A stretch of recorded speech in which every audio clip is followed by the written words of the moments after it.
एक अंधेरे जंगल के बीच एक टूटा हुआ किला था। गांव वाले कहते थे वहां एक औरत की आत्मा भटकती है।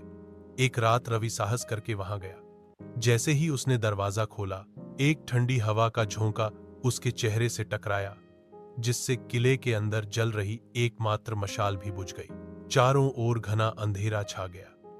रवि ने अपनी जेब से टॉर्च निकाली और उसे जलाया। टॉर्च की रोशनी में उसने देखा कि वह एक बड़े से हॉल में खड़ा था, जिसकी दीवारों पर धूल और मकड़ी के जाले लगे हुए थे। सामने एक बड़ी सी सीढ़ी ऊपर की ओर जा रही थी। तभी उसे किसी के पायल की छमछम की आवाज सुनाई दी। एक आवाज सीढ़ियों के ऊपर से आ रही थी।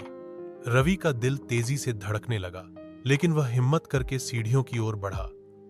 जैसे जैसे वह ऊपर चढ़ता गया, पायल की आवाज और तेज होती गई। ऊपर पहुंचकर उसने देखा कि एक लंबा गलियारा था, जिसके दोनों ओर कई कमरे थे।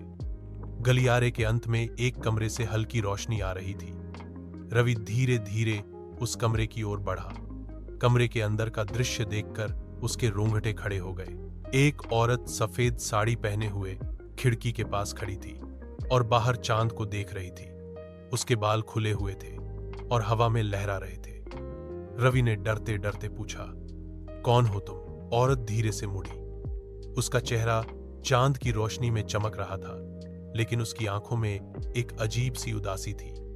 उसने कहा, मैं बस एक आत्मा हूं जो इंसाफ का इंतजार कर रही है। रवि ने हैरान होकर पूछा, इंसाफ? कैसा इंसाफ? आत्मा ने अपनी कहानी सुनानी शुरू की। उसने बताया कि वह इसी किले की राजकुमारी थी और उसके सेनापति ने उसे धोखा देकर राजपाट के लिए मार डाला था।